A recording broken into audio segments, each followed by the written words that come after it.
अस्सलाम वालेकुम नाज़रीन, एमान न्यूज़ में एक बार फिर आपको खुशामदीद कहते चले। मैं हूं मोहम्मद इब्रार और मैं हूं कंजा असलम। सबसे पहले न्यूज़ हेडलाइंस। सिविल जज थरपारकर ने आज खुद नोटिस लेते हुए मकामी इंतजामिया को हिदायत की है कि कारोंजर पहाड़ की कटाई का काम बंद कराए और मशीनरी अपनी तहवील में ले लें। थरपारकर में वाक़ तारीखी और सियाहती मकाम कारोंजर पहाड़ की कटाई के मामले पर जुडिशनल मजिस्ट्रेट सिविल जज थरपारकर ने आज खुद नोटिस लेते हुए हुक्म दिया कि कारोंजर पहाड़ की कटाई करने वाली कंपनियां फौरी बंद करा दें। सूबाई महकमा सेहत ने सेहत कार्ड प्लस की सालाना रिपोर्ट जारी कर दी।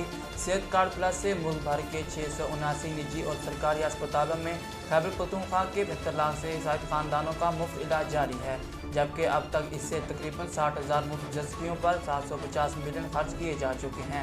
11,000 से ज़ायद अमराज कल्ब में मुब्तला मरीजों की एंजियोप्लास्टी पर 2175 मिलियन रुपए खर्च किए जा चुके हैं।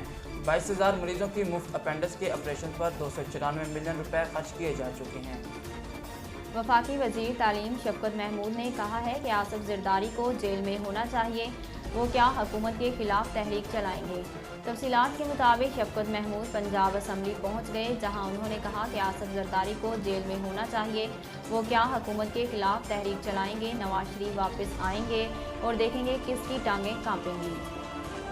उन्होंने कहा कि तंजीम साजी के हवाले से कोई पेशरफ्त नहीं, मुशावरत हो रही है, पार्टी के चेयरमैन ही फैसला करेंगे।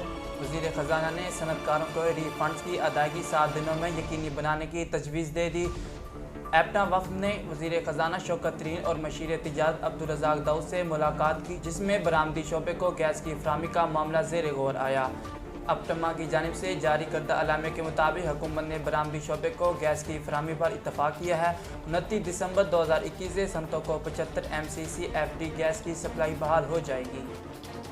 टेस्ट क्रिकेटर आबिद अली का कहना है कि अल्लाह का शुक्र है, मैं अब ठीक हूँ। अस्पताल से वीडियो पैगाम जारी करते हुए आबिद अली ने कहा कि कल भी एक प्रोसीजर होना है, इसलिए दुआओं की दरख्वास्त है। आबिद अली ने मज़ीद कहा कि मेरे लिए दुआ और नेक ख्वाहिशात का इजहार करने वालों का शुक्रिया। मंगल के रोज़ कराची के UBL स्पोर्ट्स कम्प्लेक्स में कायद-ए-आज़म ट्रॉफी में खैबर पख्तूनख्वा और सेंट्रल पंजाब के दरमियान मैच जारी था। नाज़रीन, अब तक के लिए इतना ही। मज़ीद खबरों और तफसीलात के लिए देखते रहिए एमान न्यूज़।